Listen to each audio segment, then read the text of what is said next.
I'm 63 years old. I'm likely to skate my way to the grave.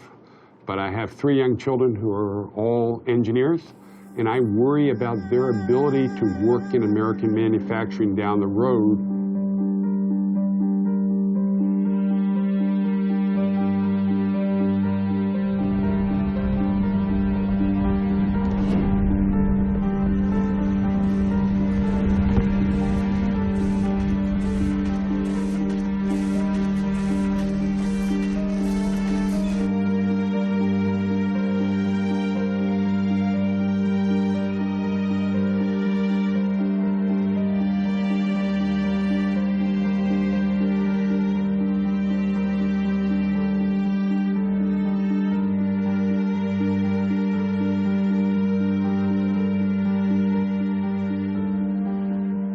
I think that the water's going to get hotter and hotter, and if there's no event to wake people up, I think China can just own more and more and more and more of our debt, and everything's fine until that magical moment when it's not, and all the sorries in the world aren't going to make that any different.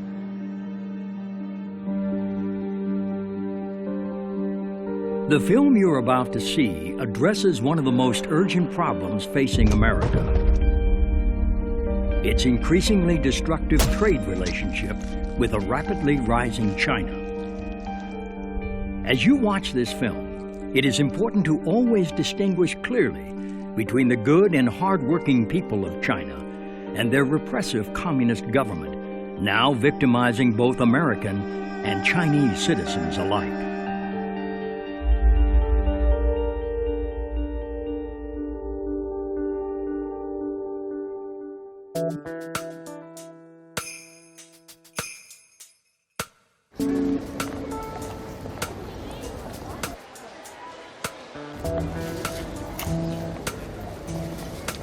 I'm here to buy me a big screen TV.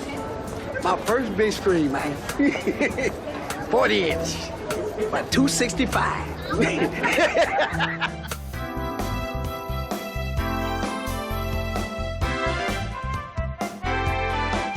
Where's that product made? Probably in China. China. This is made in China. Do you know where that bike was made? No, but I know it's happy. Where were these products made, do you know? Probably from China, where everything else made. Oh, made in America. Well, American is better. So is this American? I'm not sure if it is American, but hopefully it is. Yeah, I think I got a great deal. Can't beat $300 for a 46-inch TV. Tell you the truth, I didn't even come here exactly for this, but I seen it and couldn't pass up the deal, man. For, $200, you can't really, beat that. So they told me it was $200, and now it's in my cart now, Did you see where it was made? Oh, yeah, it was made in China. Hey, I'm fine with it, If the American people can't provide me with what I need, I got to get it from China. Hey, it is what it is, I'm just being truthful, Don't hate me.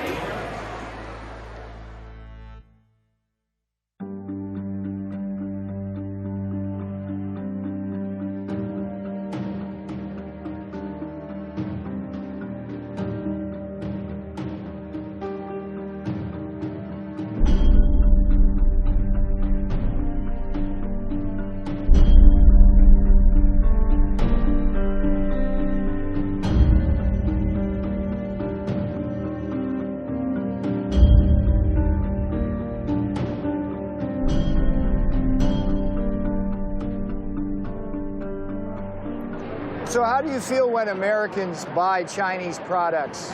I feel really bad because what happened is not just America buying a Chinese product, which is American people losing their jobs. I was laid off 3 times within 6 months until I was permanently laid off. I graduated with my bachelor's in 2004. I've been out trying to use that, of course, because I spent a lot of money going to school. And I haven't been able to find anything. China, I think, is responsible for, wiping out a good deal of the manufacturing that we have or had in Northeast Ohio. And I think that is continuing as they continue to manipulate their currency, as they continue to not have the level of workplace safety or environmental or health standards that we have here in the United States. So we've seen our whole manufacturing base uproot and replant in a place where you can commit crimes against workers and just go out to dinner that night. So when a large company decides to move its production offshore and it closes a factory in a city or a town in the United States, that basically leaves, it's like a black hole. Suddenly that factory just disappears and everything else goes down with it. Jobs disappear, and the way the economy's going right now, it's tough to find a job. I just recently finished graduate school, and you know, even coming out with that, it's still hard to find one. Some of the workers at companies, literally their last act at the factory was to unbolt the machine and load it up to be shipped off to China. I even talked to a fellow down there. They wanted to send him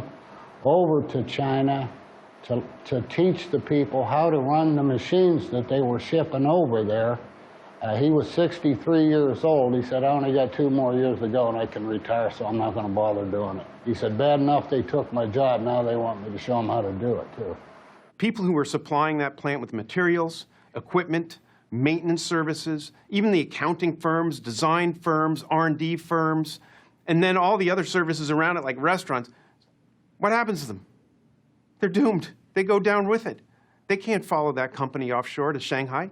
It's difficult to be unemployed because you have a mortgage and you have your regular bills you have to pay. You have to pay for a car and you have to put food on the table. And when you have just a small amount of money from the state coming in, sometimes it's hard to make it. I'm trying to get food. Like, that's what I'm here for. I mean, this is not just unemployment line. This is for people who are hungry, and I'm hungry. And it just really is unfair that, you know, being in a country as great as the United States, to have our people struggling the way they are, to not find what is just common. You work, that's what you do. And for them not to find that month after month after month, it just doesn't make sense to me yet. I don't know if it's the president, I don't know if it's the... Honestly, I don't know who to point the blame to. If we talk about who's to blame, I think partially our own government. Our government should be doing something. They could have stepped in, I think, a long time ago. Please hear us, and please understand that companies like this are special. Small companies are what makes America. And unless somebody does something about unrestricted importing, you're going to lose the rest of us, too.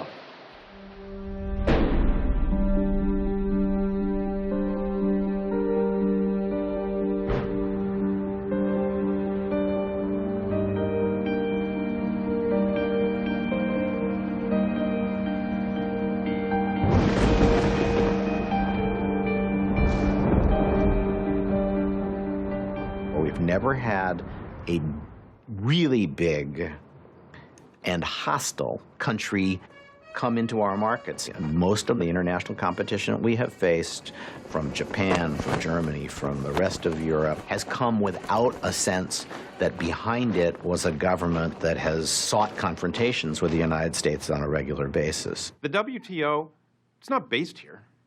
I mean, who in the United States is on the WTO? Does anybody know? In 2001, China joined the WTO, the World Trade Organization, with the strong support of a Democratic president and a Republican-controlled Congress. Before the ink was dry on this free trade agreement, China began flooding American markets with its illegally subsidized and very dangerous exports, while the big multinational companies that had lobbied heavily for the agreement rapidly accelerated the offshoring of American factories and American jobs to China.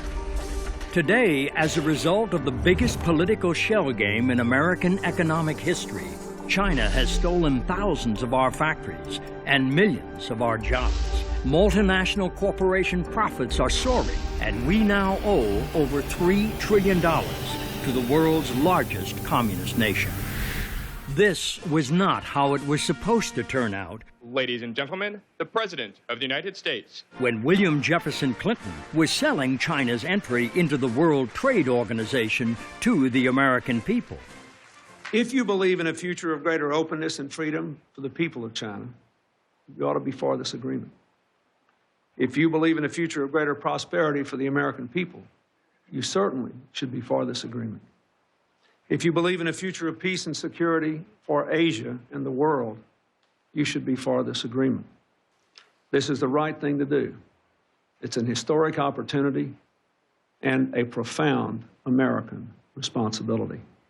In pushing for China's entry into the WTO, President Clinton embraced a doctrine dating back to President Richard Nixon, known in Washington circles as the policy of engagement. Peking, historic site for an unprecedented meeting between East and West. President and Mrs. Nixon arrive, and Premier Zhou Enlai is on hand to extend an official welcome to the presidential couple.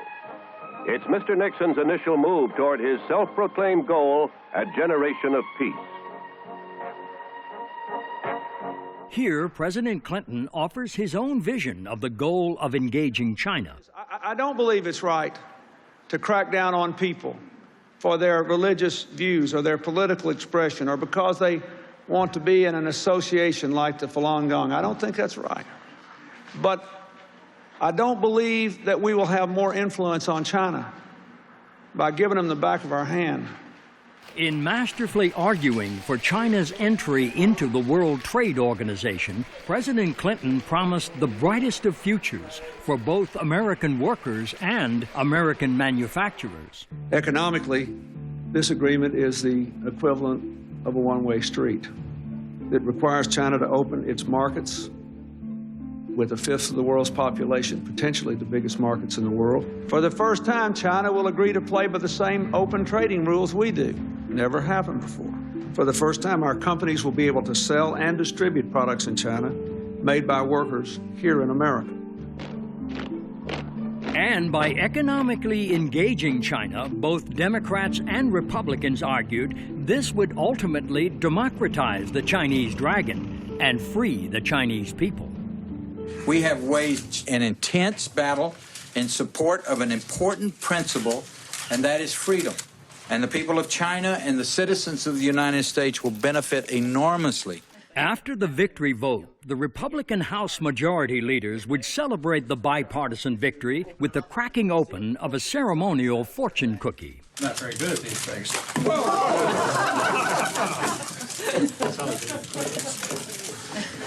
It's got a lottery number, no. It says, new American proverb.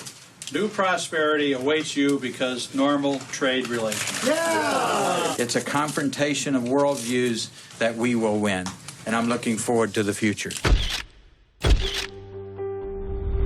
So just what has America's future looked like since China joined the World Trade Organization in 2001? We are in a trade war, and stealing, lying, and cheating on the part of the Chinese is all part of it. Free trade's great stuff if you can get it. What we have with China is not free trade. For China to sell something at 1/10 of the price of what it would cost in the United States to produce, they are cheating monumentally in a major, massive sort of way on everything. When China joined the World Trade Organization in 2001, it promised to stop cheating and play by fair trade rules. That meant abandoning unfair trade practices like currency manipulation, illegal export subsidies, and abusing its workers. Instead, the Chinese government has used these weapons of job destruction to launch a sustained and devastating attack on America's factories and jobs, while flooding our markets with dangerous products.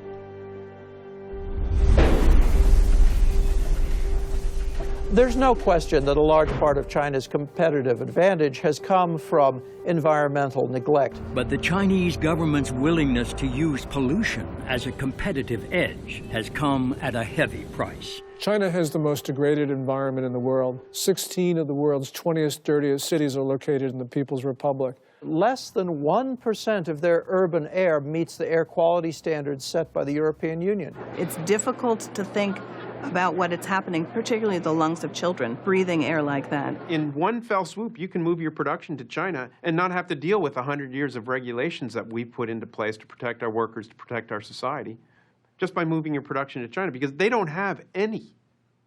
They have what we had probably in 1910. The most tragic story is the cancer villages because of toxic metals in the soil, because of the pollution, because the manufacturers have not been forced to clean up their plants. And so essentially what we have is the world's most degraded environment. Whether you're talking about heavy metals pollution, air pollution, water pollution, China's got it all. And particularly for heavy industries like chemicals or steel, the ability to wantonly pollute in China adds up to a huge cost advantage in the global marketplace. If a company like Bao Steel in China is allowed to dump pollution into the Yangtze River when, say, United States Steel Company is not allowed to do the same in the Ohio River, that's going to be a source of competitive advantage for the Chinese because pollution control costs money. It provides them an economic advantage in environmental cost of approximately $40 a steel ton, or represents about 5% of the cost of producing that steel. Is a 5% cost advantage significant? In the steel industry, 5% cost advantage is greater than our profitability. And here's the ultimate irony. The more we allow our American multinationals to offshore production to China, the more total global pollution we create. And a good bit of that comes right back to America by way of the jet stream. Carbon emissions in China per $1,000 of GNP are 7 times what they are in the United States. That leads to carbon emissions and particulate matter falling all along the coast of the United States. 25% of the particulate emissions falling in California are from Asia in general and China in particular. There are good and bad reasons why goods are cheap in the international economy. The good reason is that somebody's a good producer, that they're quick, that they get the product to market, they have good technology, that their workers are efficient and well-trained. The bad reason is that the workers are treated like dirt. When the workers in China are being abused, then workers in America have a tougher time competing against them. As an employer in China, do you have any regulations that you have to deal with, like OSHA, labor regulations? Do you have to pay even Social Security or Medicare? Do you have to protect your workers in difficult or unsafe conditions? No. No, no, no, no. No, you don't.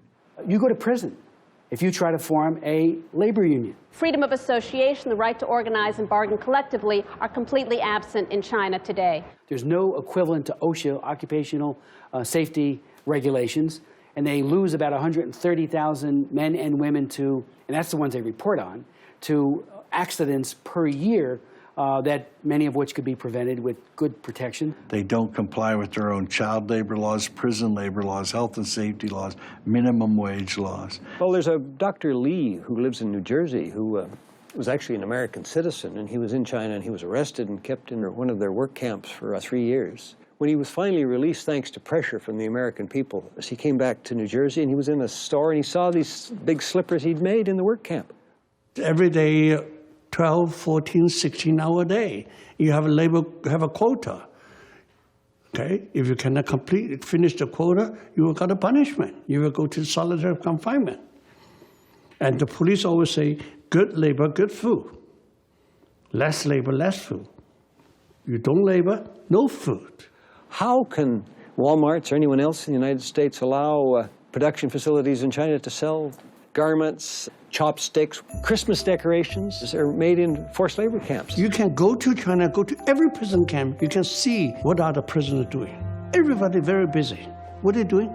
Put a button on the shirt. What are they doing? Making the rubber boots. What are they doing? Crowded together, assemble the Christmas lights.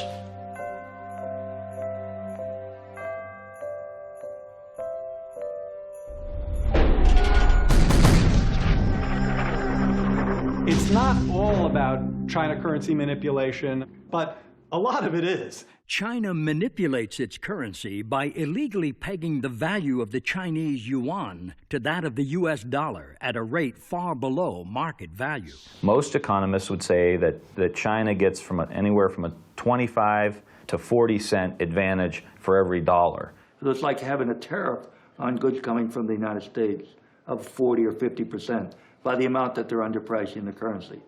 It also gives their exports to the United States a subsidy of 40 or 50% to capture our market and knock out domestic industries that might be competing with them. Simply, an undervalued currency makes Chinese coffee makers $10 a piece instead of 15 or 20, and it makes American cars in China $30,000 instead of 25. In other words, China's manipulated currency acts as a huge subsidy to Chinese exports to America and an equally big tariff barrier blocking American exports to China. The result, more jobs in China, fewer jobs in America, and a huge and chronic American trade deficit with China. The Chinese government does not deny this. Chinese officials themselves say that they fix the value of their currencies to help Chinese workers. When Premier Wen Jiabao was in this country recently, he said, if we allow the currency to float, Chinese companies are going to go bankrupt. Okay, but what about American workers?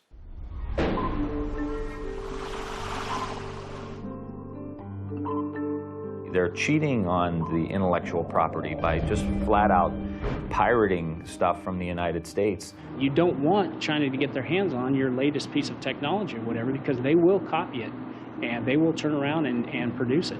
Most famously, copyright pirates in China are stamping out Disney DVDs. That's what everybody knows of. What's more important is the theft of the blueprints, for example, for high technologies. I mean, I hear all the time about American companies who find themselves competing in the marketplace with a Chinese product, and they take it apart, and they find themselves looking in the mirror because the Chinese have just stolen the plans of their own product. And one of America's highest tech companies has certainly experienced this kind of piracy firsthand, and a school of very hard knocks at the hands of the Chinese government.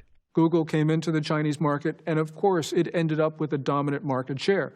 But Beijing wanted Baidu, a local company, to be able to outpace Google. What Beijing did was it hacked Google's network, it stole its source code, and now Baidu has more than 75% of the China search market.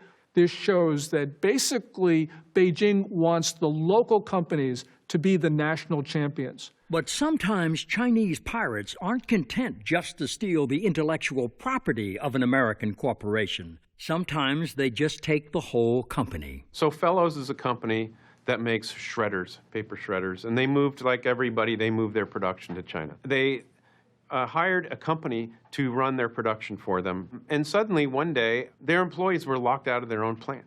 So Fellows went from having a large production base in China one day to the next day their partner suddenly shut them off, shut them down.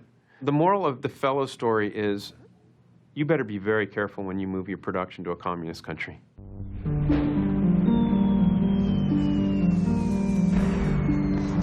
It makes no sense that China, who produces 45% of the steel in the world, has high manufacturing costs, yet sells steel at the lowest cost in the world and is growing at a rate of 7 or 8%.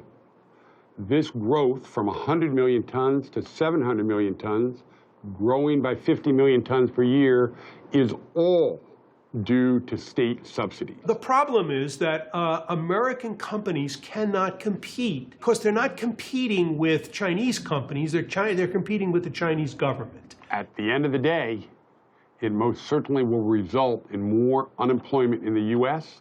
and to the advantage of China. We're chumps. So just how big of a chump has America been for supporting China's entry into the World Trade Organization in 2001? It's like we're in the Super Bowl of globalization, and in fact, we're being taken apart. And in this Super Bowl of globalization, when you tally up the score on human rights abuses and consider the plight of Tibet, the torture of the Falun Gong, and the crushing of religion and democracy, this much is clear. The Chinese government is the world's worst human rights abuser on the planet today. And when you tally up the score on China's rapid military buildup, this too is clear. China is the only major nation in the world that is preparing to kill Americans. And of course, when you count the jobs lost and factories gone and millions of Americans out of work. American manufacturing has been in an absolute crisis over the last decade. 5.5 million manufacturing jobs gone. 57,000 manufacturing facilities closed in this nation. So you're in a massive jobless recovery. You've got 28 million women and men who are in various stages of unemployment, twice the official number. When you tally up all these scores, it's crystal clear that China's entry into the World Trade Organization has been both a losing and a very dangerous proposition, even as America has all but completely surrendered its manufacturing base to China. We don't make a single cell phone in the United States. Not one is made in the United States. There is not a single modern flat panel display factory in the United States. Does that matter? Are flat panel displays important for military applications? I think so. They're widely used. Every airplane, every helicopter has them. The United States right now is unable to put a single military aircraft into the sky without using components built by potential adversaries. We produce about $3 billion worth of printed circuit boards in the United States. China produces almost $20 billion. Machine tools, where we produce $2.7 billion. China's consumption was 10 times that amount. If you don't have a machine tool industry, do you have an industry? It's a basic component of an industrial economy. But what about those green industries that some of our politicians say will create the jobs of the future? That's one of the reasons why we're accelerating the transition to a clean energy economy and doubling our use of renewable energy sources like wind and solar power. Steps that have the potential to create whole new industries and hundreds of thousands of new jobs in America. But here's the grim reality. We produce 4% of the world's global output of solar. One of the things happening in the market right now is it's being swamped by low-cost multicrystalline and polycrystalline silicon solar cells from China. We don't make computers. We don't make printers. We import 99% of our shoes.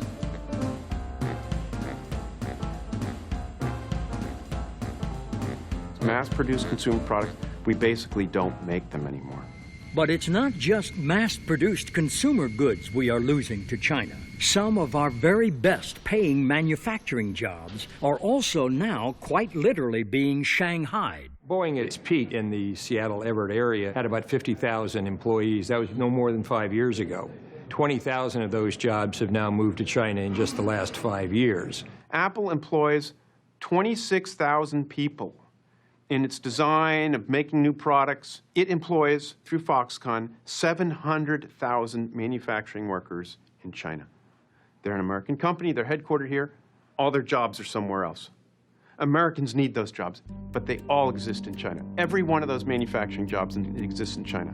These are jobs that could very easily be in Silicon Valley, in Oregon, Northern California in general, along the coast, for which there are well-trained and very interested women and men who would take them in a heartbeat. And even white-collar workers are now in China's crosshairs. The white-collar worker understands that China is now moving up in the feeding frenzy to, for example, software and other kinds of production. They're moving away from just process technology up to more really intellectual technology. Now, it's not a very big part of their economy, but you can look in the United States, it's having a devastating effect. If the jobs for production move to China, the support jobs for white collar, to a big degree, will move to China.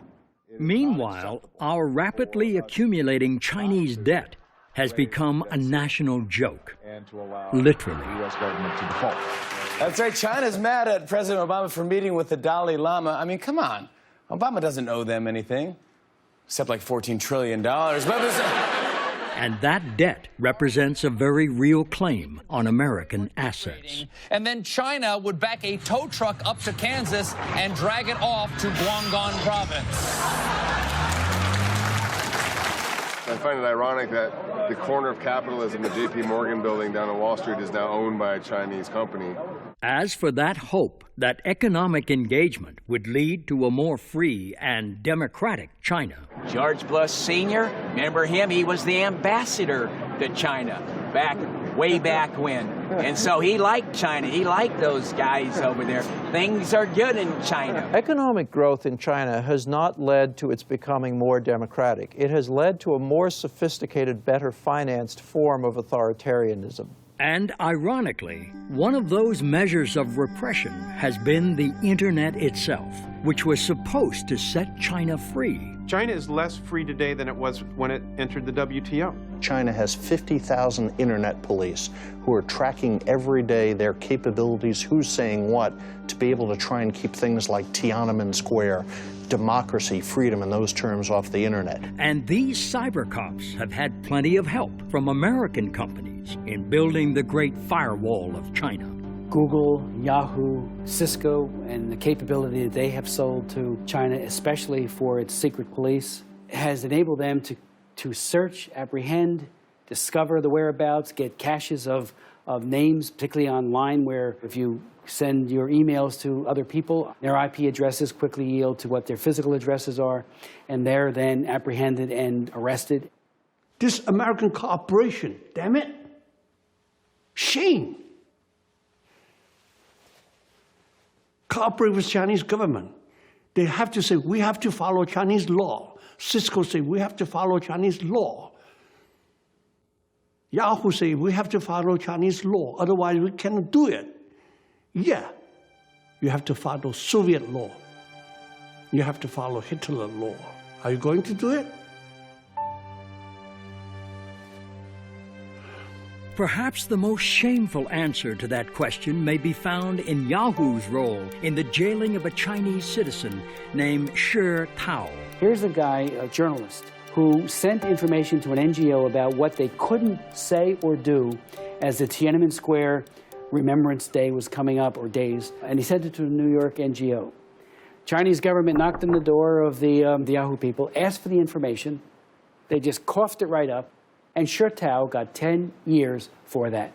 As for those Falun Gong practitioners and other dissidents singled out by President Clinton, I had a hearing on the Falun Gong and how they're throwing these people in jail by the thousands and they're harvesting organs. The way it works is that if somebody wants a liver, say, they fly to Shanghai and they probably go check into the #1 People's Hospital in Shanghai.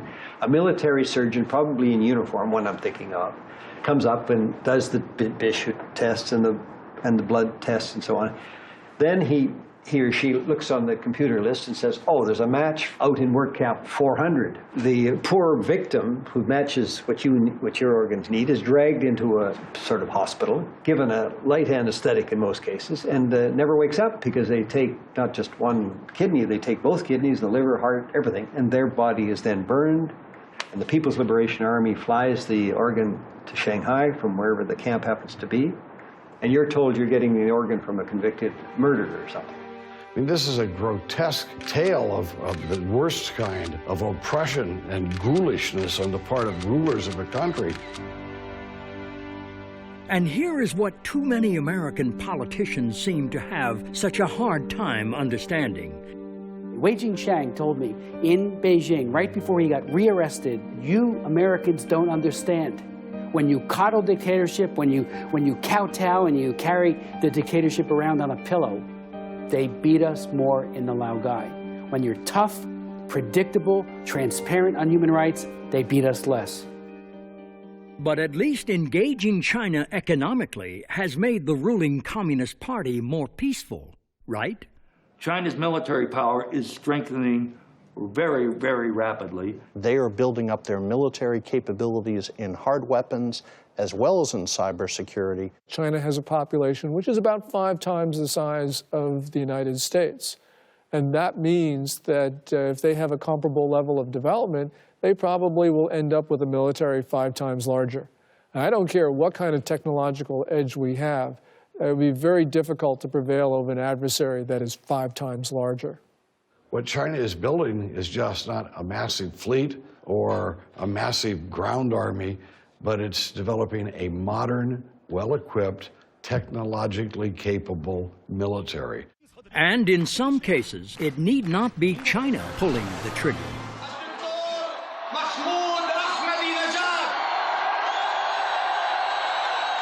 Or launching the missiles, as the case may be.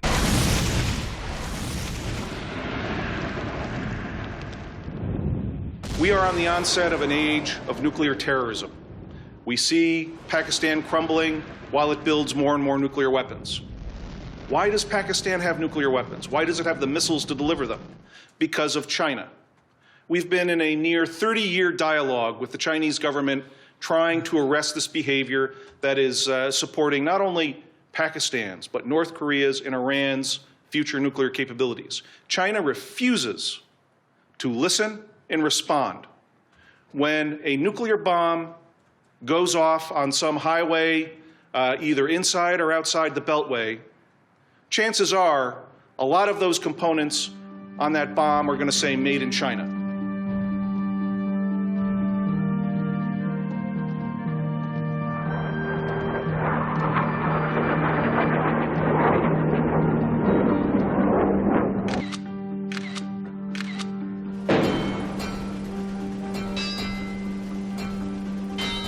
I had my children's Thomas the Train sets recalled because the ink on the red ones was lead poison. They're not only ruining our economy, they're poisoning our children with the toys that we give them. I want to be careful about what products I buy because I want to know that they're safe and they're good. I want to be careful about what products I buy because I want to make sure that the people who are producing those are being treated properly. And I want to be careful about the products I buy because I want to make sure that the people in my community are people who are able to have jobs at a decent wage. And all of those things are tied together. Every time a consumer walks into a Walmart, first thing they have to do is be aware enough to look for the label. Then when they pick up that good and it says made in China, I want them to think, it might either break down or it could kill me, number one.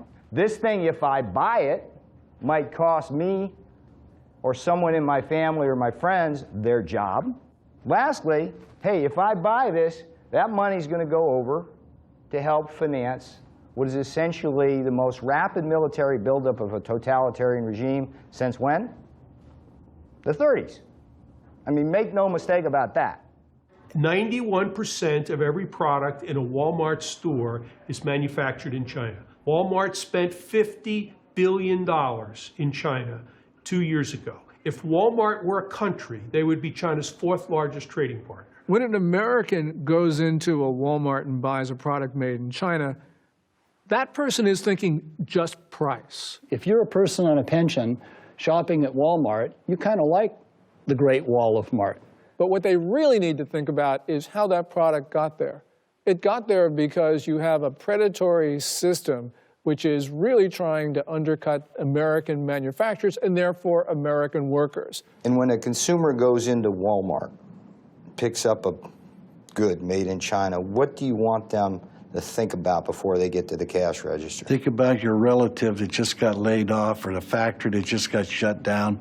Think about the school that is doing with less because the manufacturing base has gone and the tax base has left. Think about the lower income that you're receiving now because we're not making products and we're not buying our own products. When Americans buy a product from Walmart, I want them to remember the children, the family, the workers who has earned very, very little from those products. This is not just an economic matter, this is a security matter because the Chinese government has made it clear that it wants to undermine America's role in the world. So, yeah, things are cheap at Walmart, but we have to understand the consequences.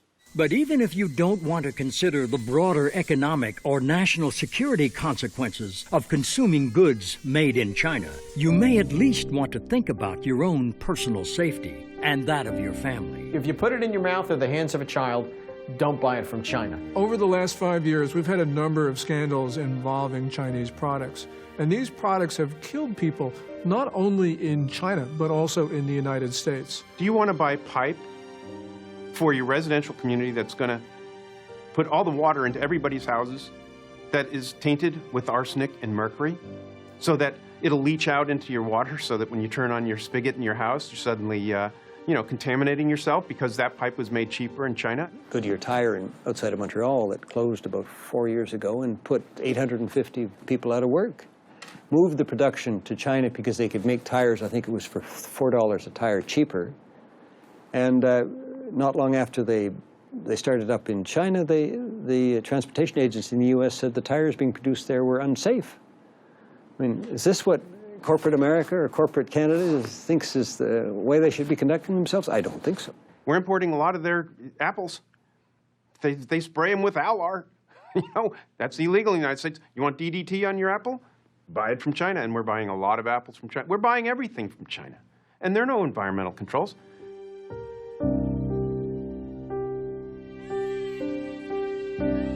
There is a risk of suffocation, that kids can get trapped and die. They took him to the hospital where they pronounced him dead. Massive recall of 1 million of Mattel's Fisher-Price toys. A recent batch made in China contains toxic levels of lead paint. Those teddy bears can loosen and fall out, posing a choking hazard. According to the state media, dozens of babies had developed kidney stones in recent days. Thousands of pets across the country died after eating tainted pet food. That led to a massive pet food recall. My wife Bonnie died in December after receiving heparin that was later recalled by Baxter. My son Randy died a month later under the same circumstances. Some brands have been found to contain a toxic chemical used in antifreeze. Pork from pigs, force-fed wastewater. If it comes from China and the price seems too good to be true, then it probably is. It is very difficult for any country to protect their citizens from Chinese products. The real problem here is that you have a political system that does not punish manufacturers for bad products. And it's because it's the nature of the political system. The Communist Party does not allow independent prosecutors, doesn't allow a free press, doesn't allow people to complain about bad products. Let's take fish. There are 3.5 million fish farms in China. The fish are raised in contaminated ponds. They're fed all kinds of hormones. And the biggest market for that fish is the United States. 85% of the tilapia comes from China. Most of our shrimp comes from China. US FDA only has the ability to inspect 1% of the fish coming into the United States. 65% of the 1% they reject. They don't have the authority to confiscate the fish. So if the ship comes into Charleston and gets rejected, then it goes to Miami or New Orleans or some other port, and eventually the fish gets in. And because of such dangers, Americans are becoming more and more aware of the Made in China label. But that doesn't always guarantee one's safety or convenience. I personally do look at the labels of where things are made. But sometimes I go to buy things and it's impossible to find something that isn't made in China. Well, my wife's a good card-carrying liberal. She believes in all the worthy causes in the world and all that sort of thing. And she's an intelligent woman, I want to say, for the record. Little by little, I realized that China was getting to where it was, and the United States was getting to where it was because there was all this currency manipulation. And it just seemed like the United States government was not doing a whole lot in the name of international trade to try to stop what was going on in China, which was able to lure a lot of jobs. Some months ago, she decided that, to the best of her ability, she wasn't going to buy anything made in China. So our microwave oven failed. We don't have a new microwave oven because she could not find one that was not made in China. When I went to look for a microwave, a freestanding microwave, there was nothing that wasn't made in China. I went to 5 different stores, from high-end hardware stores to low-end discount places. Nothing was available that wasn't made in China. And my experience from things made in China was that they weren't healthy.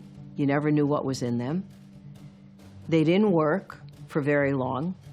And they broke down if they worked in the beginning. So I then decided I just wasn't going to buy anything that was made in China. So we just, do not have a microwave anymore. Right around the same time, we had a under-a-counter electric unit for heating in one of the rooms. And the same thing happened. You couldn't get any electric baseboard that wasn't made in China. And I thought, well, my last one was made in America. I had it for 23 years. It worked great. Now I couldn't find it. And I just got completely discouraged that no American manufacturers were coming in to produce quality products over here. And that's the dilemma we now find ourselves in. As China has used its weapons of job destruction to so thoroughly capture our markets, we are left with few choices other than to buy from China. But the more we buy from China, the more risks our families face from dangerous Chinese products, and the more jobs we lose. And because this is true, we now must also confront this much bigger truth. We import a lot of stuff from China, but a lot of it we don't pay for. I mean, we've got no goods to ship in the opposite direction. So we just ship bundles of dollar bills. Between $2 and $3 trillion is available to buy up pieces of America. In other words, we're living beyond our means. We have an artificially high standard of living. We're consuming more than we create. That's a very dangerous situation, okay? And especially if your principal creditor is a nation like China. So just exactly how did we in America allow ourselves to be backed into such a dangerous Chinese corner? When you live in a democracy, it's always subjected to being hijacked. And our democracy has been hijacked by the multinational corporations. The corporate responsibility is to its shareholders, and it often has a legal fiduciary responsibility to its shareholders. The government has responsibility to the people and the national interest. Those are not necessarily the same. U.S. multinational corporations knew exactly what was going to happen. They didn't have any plans to increase exports to China after China joined the WTO. They had plans to move production to China, but they were, I'd say, dishonest or disingenuous, because the whole rhetoric around China joining the WTO was about free trade and opening markets and engaging with China. For the first time, our companies will be able to sell and distribute products in China made by workers here in America. When in fact it was really self-interest and profit motive on the part of U.S. multinationals that drove that debate. And U.S.-China Commissioner and businessman Dan Slane knows firsthand just how this offshoring shell game is working since China joined the World Trade Organization in 2001 and began flooding American markets with illegally subsidized exports. I had a plywood manufacturing facility in Bowling Green, Kentucky, selling plywood to furniture manufacturers in the United States. In 2002, all my competitors were moving to China. Essentially, I had two choices. I shut the company down or I moved it to China. And I opened up 3 factories in China and delivered to the customer in the United States 50% cheaper than I could make it in Bowling Green. And Slane's newfound competitive edge was all due to China's illegal weapons of job destruction. Manipulating the currency was a huge help for me because it kept our prices down. I had no environmental issues, and the most important thing was that I could sell my product at cost, and every month the Chinese government would send me a check for 17% of my exports, and that was my net margin and my profit. So was Slane wrong to offshore his factories to China? This interchange with U.S.-China Commissioner and multinational corporation lobbyist William Reinsch offers some perspective. It's not generally regarded as the job of a large American company to, substitute itself for the government. What most of the companies want to do is they want to be consistent with government, with U.S. law and U.S. practice. If the government tells them that they would like them to do something, they generally do it. So they don't have any responsible per se to the American people other than obeying the existing laws and regulations. Is that fair? Well, what responsibility would you like them to have to the American people other than trying to be good corporate citizens and to be profitable? Would you define a good corporate citizen as a company that moves its factories over to China and creates massive unemployment in the Midwest? Is that good corporate citizen? Well, I think that you'd have to go case by case. And in Dan Slane's case? The difference between myself and General Electric is that I had no choice. I either moved to China or I shut the company down. I couldn't compete. Jeff Immelt at General Electric does have a choice. He can sacrifice some profits, keep his technology, and in the long term be much better off manufacturing in the United States. Congressman Tim Ryan understands this distinction between small domestic manufacturers and the big, well-heeled multinationals better than most. There's a huge divide here between the mom and pop tool and die maker that has been in Youngstown, Ohio for 100 years, in the global corporation that's involved in the global financing of all of this stuff, the global manufacturing, and not really concerned with any one country. They're concerned with how they can best do business. And one of the biggest obstacles to passing tough legislation that would stop China's unfair trade practices is the lack of political clout of America's domestic manufacturers. And to go chasing down after all of the political rhetoric of dealing with this issue and that issue and running for Albany or running to Washington, D.C. and setting up meetings and stuff, it's too costly, it's too time-consuming, and it has nothing to do with building drum and barrel handling equipment and helping this company to be successful. And that's the issue here. They don't have lobbyists down here.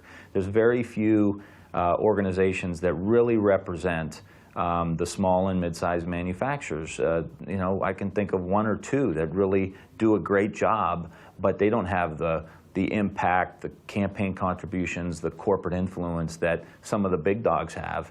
And just who is one of the biggest dogs on the Capitol Hill lobbying block? Behind me is the headquarters of the National Association of Manufacturers, which unfortunately has become a major misnomer in recent years, because the name really should be the National Association of Manufacturing Things Someplace Else.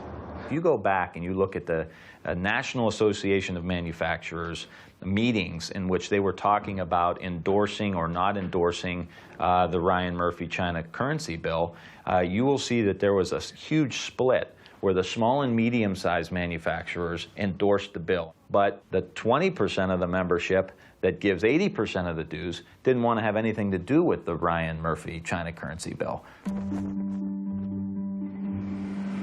Brian O'Shaughnessy is the chairman of Revere Copper, a company founded by none other than Paul Revere, and the oldest manufacturer in America. And O'Shaughnessy has been on the inside of the National Association of Manufacturers when it has opposed bills like those offered up by Tim Ryan to stop China's currency manipulation. I stood up before a group of 300 of the most powerful CEOs in this country, and I told them, as we consider NAM's support of this bill, I think those of you who have facilities in China, I think you should recuse yourself from voting. You're conflicted.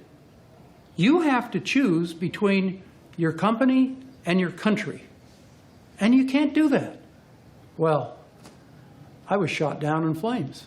By all intents and purposes, a lot of these companies are not American companies anymore. General Motors takes TARP money and opens up factories in China. Caterpillar Tractor shuts down plants in Peoria and opens up 3 factories in China. General Electric and Boeing are essentially trying to become Chinese companies. Look at Coca-Cola.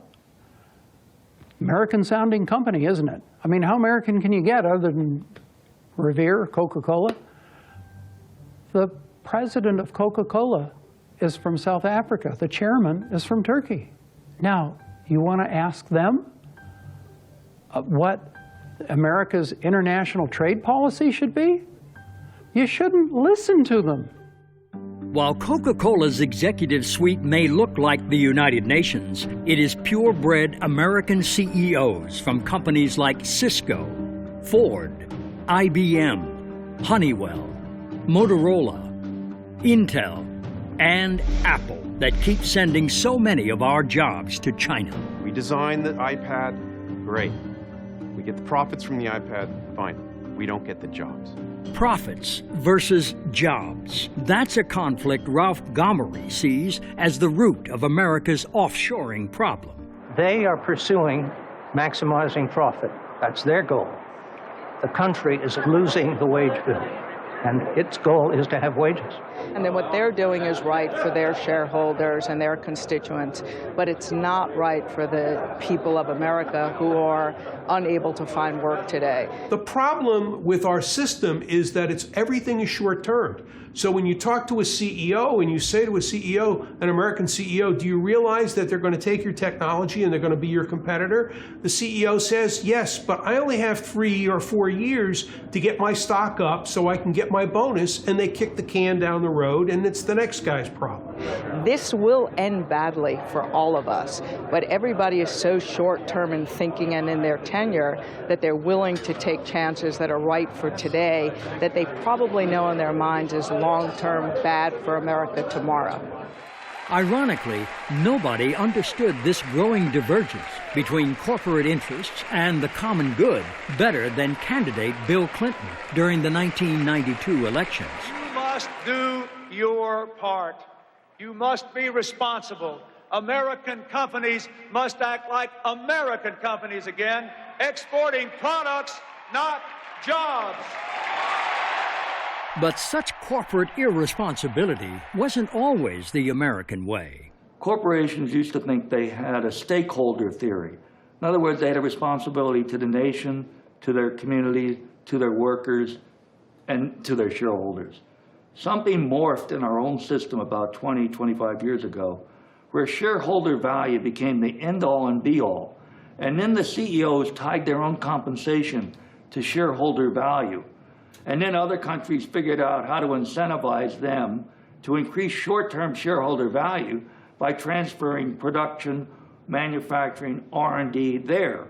And we can never forget that when China manipulates currency, when China provides illegal subsidies of all sorts for manufacturing, for the act of exporting itself, these U.S.-owned companies benefit. They like the status quo. They want to protect it, and they have paid a lot of money for it. Money and the power of America's multinational corporations in influencing China trade policy. That's something two men from two distinctly different worlds can agree on. And I live in that world. I watch those dollars go. Campaign laws allow them to spend unlimited amounts of money. It's a tsunami. But to former White House advisor Jared Bernstein, it's more than just money in politics driving our jobs offshore. It's also the prevailing free market view in the Oval Office, regardless of political party. I think there is a deeply embedded view that I do not think is wholly wrong, that capital must be happy if we're going to have a successful economy. And no multinational company has been happier to move its capital offshore than General Electric. But this is truly a fool's game. The Chinese have no intention of turning over their domestic market to foreign companies. Once they're able to master the technology, they are going to make it very difficult for foreign corporations to make a profit. When I go out and do speeches to corporate audiences on China and they want me to talk about strategy, it's like, hey, you're going over to China, you're giving them your avionics so you can participate in a regional jet game in China, and 2 or 3 or 5 years from now, you're going to try to sell your regional jets in Europe, and your biggest competitor is going to be that China guy. How stupid is that? What's happening, unfortunately, in the United States is way too many of our multinational corporations, not only they're shifting their manufacturing overseas, but along with it goes their technology, their intellectual property.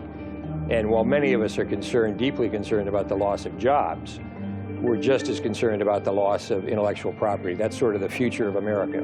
The thing is, nobody's really looked at all the industries that have been lost. Nobody's really, it's very hard to get information on the industries that are gone or that are just about gone because the government doesn't keep track of any data. They don't follow industries. They have no market analysts who follow specific industries. So nobody knows what's happened with all of our industrial capacity that's vanished or is in the process of vanishing. The next thing you see is you're not doing any work over there yourself. The Chinese are doing it for you entirely. And we see that. The two mid-range aircraft in the world are the Airbus 319 and the Boeing 737. 5 years from now, the Chinese have already told both companies they will no longer buy either aircraft. That mid-range aircraft, the one that is dominant throughout Asia, will be entirely manufactured in China under a Chinese mark or name, using technology that they took from Airbus on the one hand and Boeing on the other. Look around, well, tell me what you see.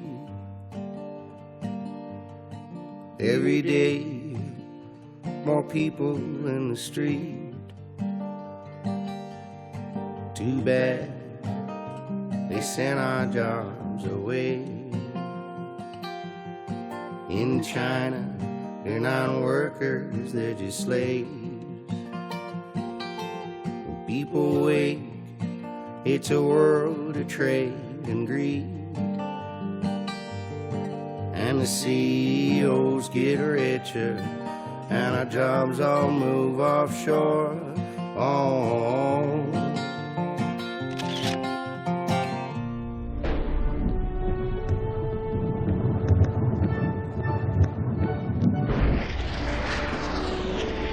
The Soviet Union could make an unbelievable intercontinental ballistic missile, but they couldn't make a loaf of bread. Now, we can make a stealth fighter, but we can't make a pair of shoes. You can't be a world power if you don't make anything but hot air, and we're well on our way to that. You can't have sustainable long-run economic growth at robust levels in the absence of a manufacturing base. Less than 9% of American workers now in the manufacturing sector. We as a country can't survive into the long term with under 25% of our women and men making things. Manufacturing jobs have a higher multiplier than service industry jobs. That is to say, every one manufacturing job that you bring into a community ultimately supports half a dozen other jobs. If you are honest about how jobs have evolved in the United States, small business arose only when there was a stable manufacturing base put under them.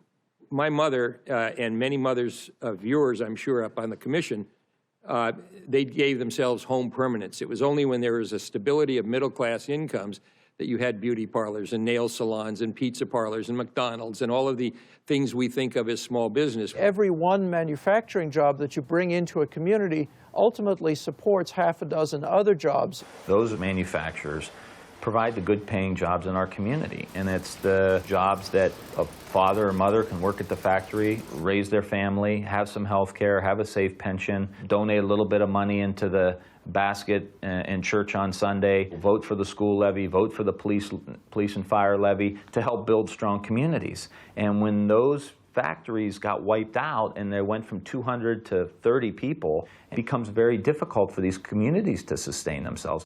Ultimately, the most important reason why America must restore its manufacturing base is to hold on to the research and development, the R&D. That is the taproot of all of the technological innovations we will need to create new jobs in new industries. Manufacturing is the origin of 70% of U.S. R&D. That's true even today. You can't do your R&D here and do your manufacturing there. You can't move your manufacturing overseas and not move your technology and all your engineering. I mean, it's nice to do R&D and come up with a super-duper design or a new product, but if you can't make it, what's the sense of doing the R&D? When we say we've kept our technology or our IP, but we've moved our manufacturing, that's just not true. It's an impossible feat. They're totally coupled.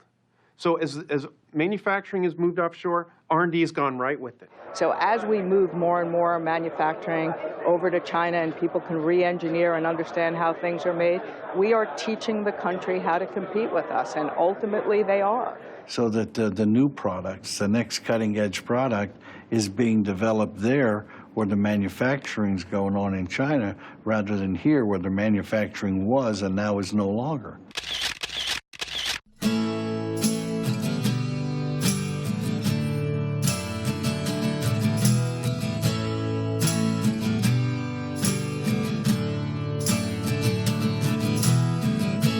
There's no other way around it. We can't make it on our own. All the jobs went to China. Now I'm losing my own home.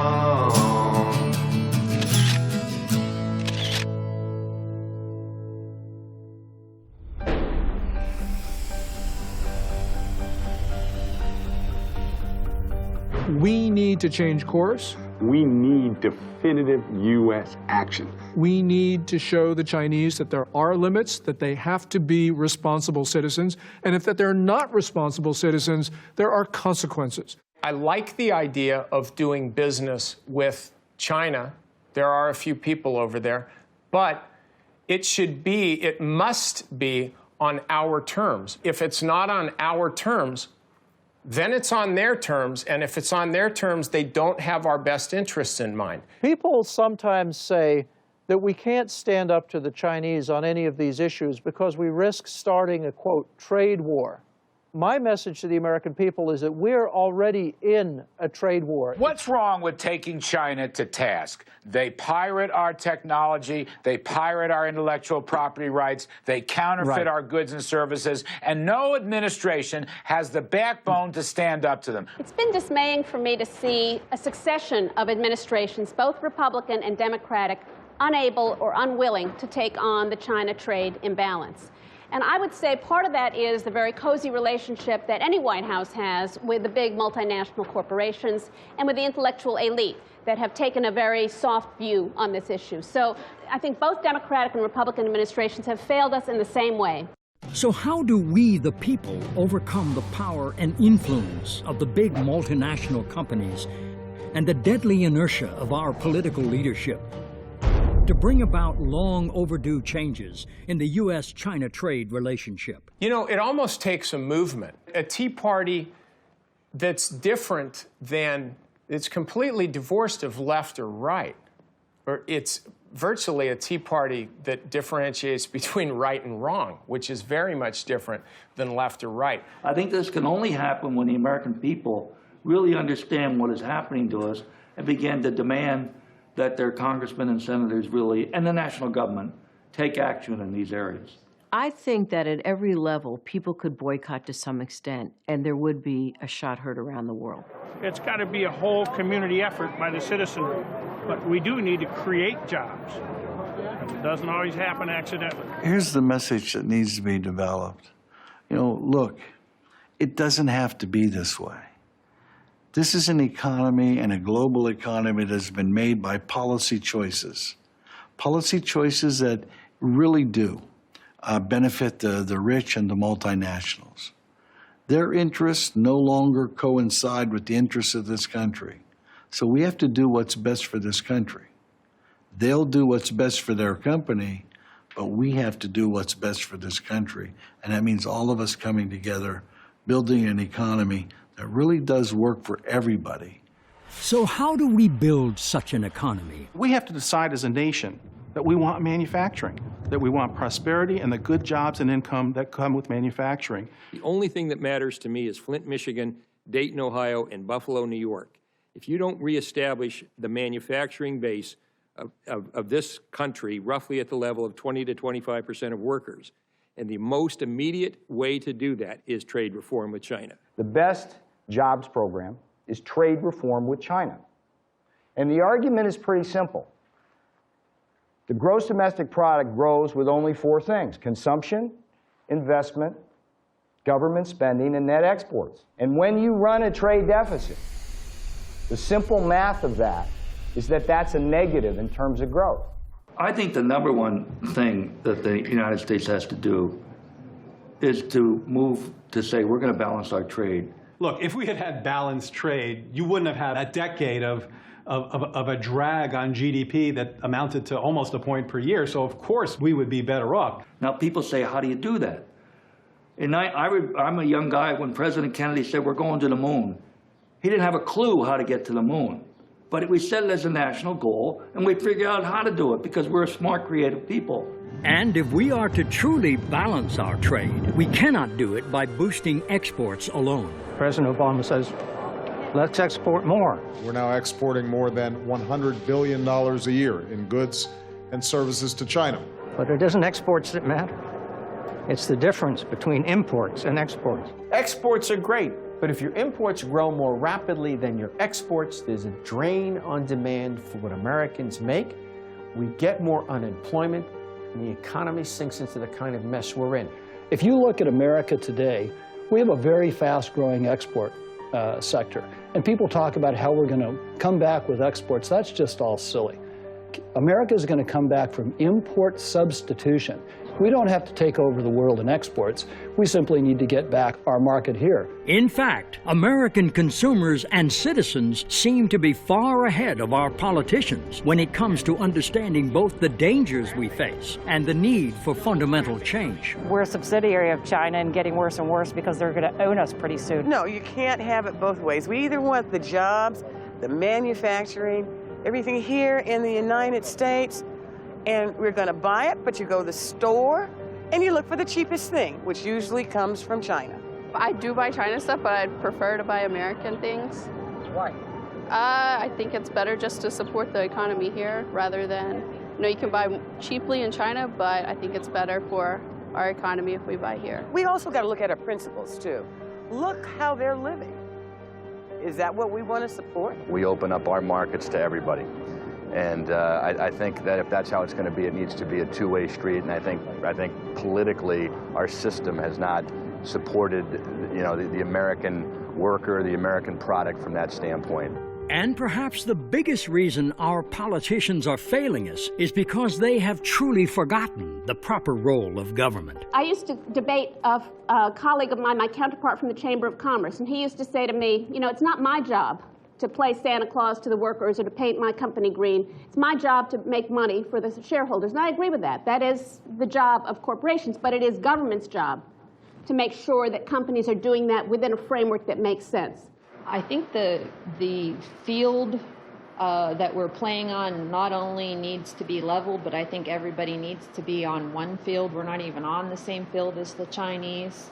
We are paying very good wages. We're providing health care to our employees. We are in a regulated business as far as workplace safety for our employees. We pay our taxes gladly, and we cannot compete with a non-regulated workplace that pays their employees pennies and are allowed to import their goods into this country with no restrictions. I mean, what is the alternative for America? Say all of our workers should take a 50%, 60% pay cut, and then we'll really take on China. We'll get them, or have dirtier air, or have the Cuyahoga River catch on fire again because there's so much pollution going in. Is that really how we're going to compete with China? I think it's the complete opposite. I think we reinvest back into our workers. I think we jumpstart the middle class, and I think have policies in place that would encourage manufacturing back here to put those good jobs in place here in the United States. But even if we ultimately solve our economic problems, there will still be very difficult challenges ahead in the U.S.-China relationship. If tensions do rise, we must always remember this. There's a real difference between the Chinese people and the Chinese government. Most of the criticisms that we have are of the Chinese government, the actions that the Chinese government has taken with respect to trade policy and worker rights repression, and the Chinese people suffer from a lot of those same policies. China until today is a totalitarian regime, is a dynasty. No change at all. Not republic, not people's country. We need to understand China better. We have this sort of glowy view of the trajectory of China's history. But what we have seen, especially over the last couple of years, is a China that is moving in the wrong directions on everything. And it's not just human rights. It's its relations with its neighbors, its economy, you name it. This is a country that is going backwards in all phases. I hear people referring to the PRC or the People's Republic. Well, let's be honest. As soon as we accept that phrase, we're joining China in the reality distortion field. It's a lie. It is not the People's, and it is not the Republic. Stop saying that. It's Communist China. We've got to spread the word that there's danger out there, and we need to change our policies. We can no longer afford to treat a communist dictatorship in China as we would treat any other democratic institution, because they have treated us like fools for doing that. And that's because we have been fools.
Look around, well, tell me what you see. Every day, more people in the street. Said I used to work in a factory. Right now, I'd work for anything.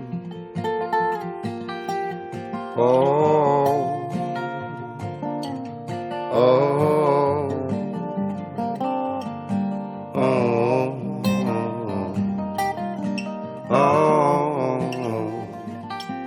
At least on me, but my family I wish to feed. Not much, but we got simple needs. Too bad they sent our jobs away. In China, they're not workers, they're just slaves. When people wake, it's a world of trade and greed. And the CEOs get richer, and our jobs all move offshore. Oh, oh, oh, oh, oh. My oldest son got a college degree. He dreamed of running a factory.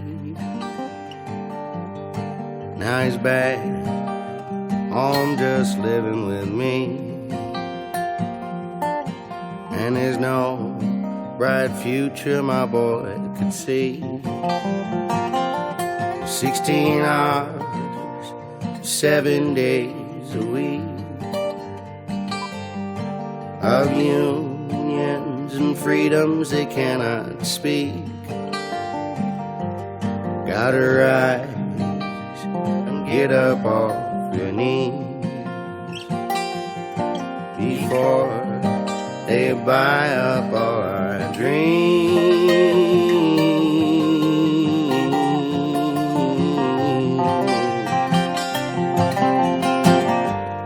We go to the store and spend our money,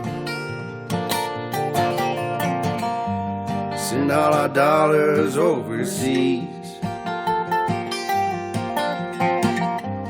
This ain't the land of milk and honey. This is a land of trade and greed. We go to the store and spend our money, send all our dollars overseas. This ain't the land of milk and honey. This is a land of trade and greed.